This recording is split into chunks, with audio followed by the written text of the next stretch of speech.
مولانا صاحب کیا آپ ہمیں بتا سکتے ہیں کہ ہمارے نبی کی روزانہ کی زندگی کیسی تھی؟ ایک تو عبادات ہے جو سنتے ہیں سنتے چلے آ رہے ہیں، لیکن اس سے ہٹ کے ہمارے نبی کیسے زندگی گزارتے تھے، ایک عام جو معمولات ان کے ہوتے تھے؟ فجر کی نماز کے بعد آپ کا ہلکا لگتا تھا. اول وقت میں فجر کی نماز ہوتی تھی جی جو اشراق تک چلتا تھا، صحیح. تو اس میں ہر قسم کی باتیں ہوتی تھی. اوہ ماشاء اللہ. کبھی دین کی بات ہوتی تھی، کبھی دنیا کی بات ہوتی تھی، اور ایک ملٹی پرپز قسم کا کبھی ہنسی مذاق ہوتا تھا. اللہ. اسید بن حضیر رضی اللہ تعالیٰ عنہ بہت لطیفہ گو صحابی تھے. وہ اسی محفل میں کبھی جب لطیفے سناتے تو صحابہ ہنس ہنس کے گر پڑتے تھے، اللہ کے نبی کے سامنے ایسے گر جاتے تھے. اور کبھی آپ پوچھتے آج کسی نے کوئی خواب دیکھا ہے، یا آپ اکثر پوچھتے آج کسی نے کوئی خواب دیکھا ہے. یہ میں نے مولانا سعید خان صاحب رحمہ اللہ میں دیکھا.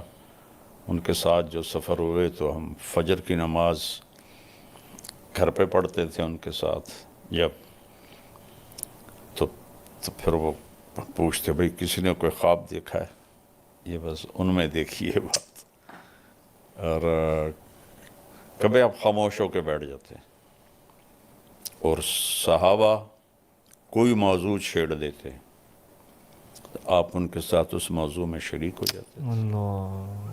تو جابر فرماتے ہیں ہم کھانے کا ذکر کرتے تو آپ کھانے کی بات ہمارے ساتھ کرتے، ہم باغات کا ذکر کرتے تو باغات کی بات ہمارے ساتھ کرتے، ہم دین کی بات کرتے وہ دین کی بات ہمارے ساتھ کرتے. تو یہ اس طرح کی ایک بڑی ہلکی پھلکی محفل ہوتی تھی. یعنی اس میں وہ اپنی وضاحت کے لیے پوچھ رہا ہوں، جیسے ہم ایک سمجھتے ہیں کہ اگر دینی حلقہ ہے تو صرف دین کی بات ہی ہو، ایسا نہیں ہوتا تھا. نہیں نہیں نہیں نہیں، اللہ اکبر. میں اس سید رضی اللہ عنہ کے لطیفے آپ کو بتا رہا ہوں. اللہ. تو وہ ایک بہت اچھی مجلس ہوتی تھی. سبحان اللہ. پھر آپ جب ایک نیزے کے برابر سورج ہو جاتا تھا تو آپ 2 نفل پڑھتے تھے، 4 نہیں پڑھتے تھے، 2 پڑھتے تھے. اور نوافل بس یہ 2 ہی آپ مسجد میں پڑھتے تھے، باقی سب گھر پڑھتے تھے. آپ کی تو آپ کے نوافل ہمارے لیے سنت ہیں، یہ سارے آپ گھر پڑھتے تھے. اللہ. صرف فرض مسجد میں پڑھاتے تھے آ کر، یا پھر جب اعتکاف ہوتا تھا تو پھر وہ تو وہاں ٹھہرنا ہی ہوتا تھا. تو اس کے بعد آپ مسجد سے نکلتے اور ہر اپنی زوجہ محترمہ کے پاس جاتے اور ان کا حال پوچھتے، اور اس کے بعد آپ تشریف لاتے اس گھر میں جہاں آپ کی باری ہوتی تھی. وہاں پھر آپ تھوڑی دیر آرام فرماتے تھے. اس کے بعد پھر اٹھ کر اگر کوئی وفود آئے ہوتے تھے تو پھر آپ ان کے لیے تیار ہو کر مسجد جاتے اور ان وفود کے ساتھ ملاقات کرتے. یا کوئی اور محفل مجلس ہوتی تو آپ اس کے لیے باہر تشریف لے جاتے تھے. اگر جلدی فارغ ہو جاتے تھے تو پھر دوبارہ گھر آ جاتے تھے. جب بھی گھر سے نکلتے تھے مسواک فرماتے تھے، جب گھر داخل ہوتے تھے مسواک فرماتے تھے. مستقل آپ کی عادت تھی کہ آپ گھر سے نکلتے ہوئے مسواک وضو، اور گھر میں داخل ہوتے ہی پہلے مسواک فرماتے تھے. اس کے بعد آپ تھوڑی دیر قیلولہ فرماتے تھے. پھر آپ جا کے بازار کا چکر لگاتے تھے اور سارے بازار کا معائنہ کرتے تھے. منڈی میں جاتے تھے، منڈی میں کیسے تجارت ہو رہی ہے اس کا معائنہ فرماتے تھے. اور اس کے بعد پھر گھر واپس آتے اور عصر کی نماز کے بعد آپ پھر ہر گھر والی کے پاس جا کے بیٹھتے تھے. اللہ اکبر. فجر میں تو صرف سلام حال آگے، ہر ایک کے پاس بیٹھتے تھے، تھوڑی دیر سب کے پاس بیٹھتے اپنے باری والے گھر میں آتے تھے. تو پھر گھر کے کام کاج، جھاڑو دینا، برتن دھونا، اللہ. اپنے کپڑے دھونا. آپ کی 9 بیویاں زندہ اپنے کپڑے خود دھوتے تھے. اللہ. کوئی کپڑا پھٹ جاتا تھا خود سیتے تھے، جوتا پھٹ جاتا اس کو خود سیتے تھے. اپنے گھر والوں کے ساتھ مل کر گھر کا کام کرتے تھے. فی محنت اہلہ. اور آپ حضرت حسن نے پوچھا ہند بن ابی حالہ سے کہ اللہ کے نبی کیسے تھے؟ انہوں نے کہا دائم الفکرہ طویل الاحسان، لمبی سوچ اور لمبا غم.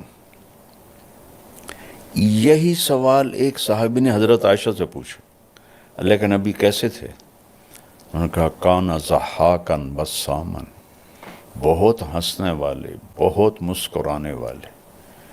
جگہ کے بدلنے سے عمل بدل گیا. اللہ اکبر.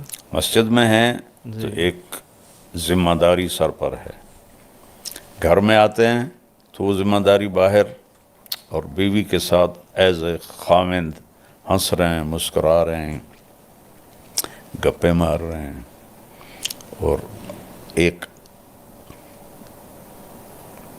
ایسا نہیں کہ میں نبی ہوں اور بس وہ آگے بیچاری ایسے بیٹھی ہوئی ہوں، ایسے نہیں، بے تکلفی ہے. حضرت عائشہ نے حلوہ پکایا، حریرہ جو ذرا پتلا ہوتا ہے، اوپر سے حضرت سودا آ گئیں. حضرت سودا نے اپنی باری حضرت عائشہ کو دے دی تھی، تو ان میں بڑی دوستی تھی. تو انہوں نے کہا سودا یہ میں نے حلوہ بنایا، کھاؤ. انہوں نے کہا مجھے بھوک نہیں. کہا کھا لو ورنہ تیرے منہ پہ مل دوں گی. انہوں نے کہا مجھے طلب نہیں. تو انہوں نے لپ بھری اور منہ پہ مل دیا.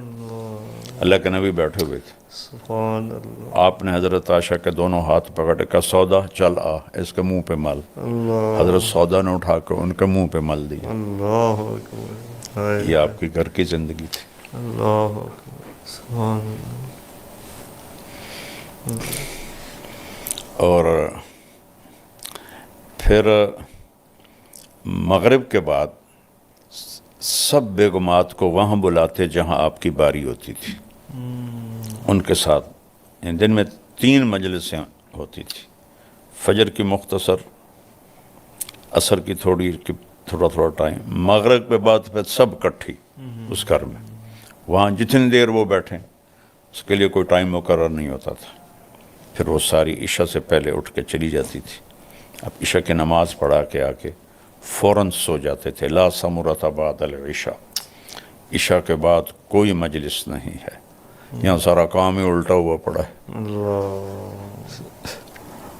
وہ گورے ہم سے زیادہ سیانے نکلے کہ وہ رات کو کوئی ان کا کام ہوتا ہی نہیں ہے.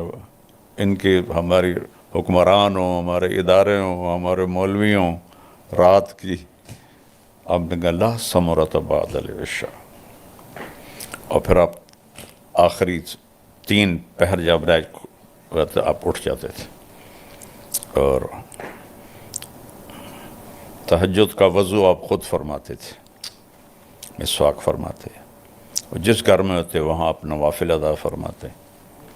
حضرت عائشہ کے گھر کی تفصیل تو معلوم ہے کہ وہ آگے لیٹی ہوتی تھی، آپ نفل پڑھتے تھے.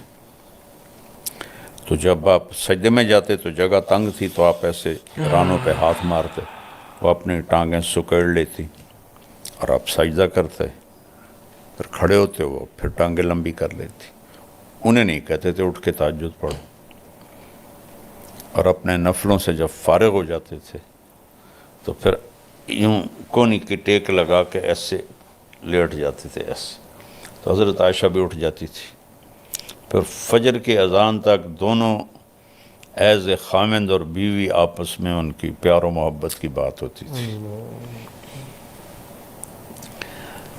یہ نہیں جو کہتے ہیں بھائی گھر میں بھی مشورے کرو کہ دین مٹ رہا ہے، دین کیسے زندہ کریں، گھر کو بھی مسجد بنا دو،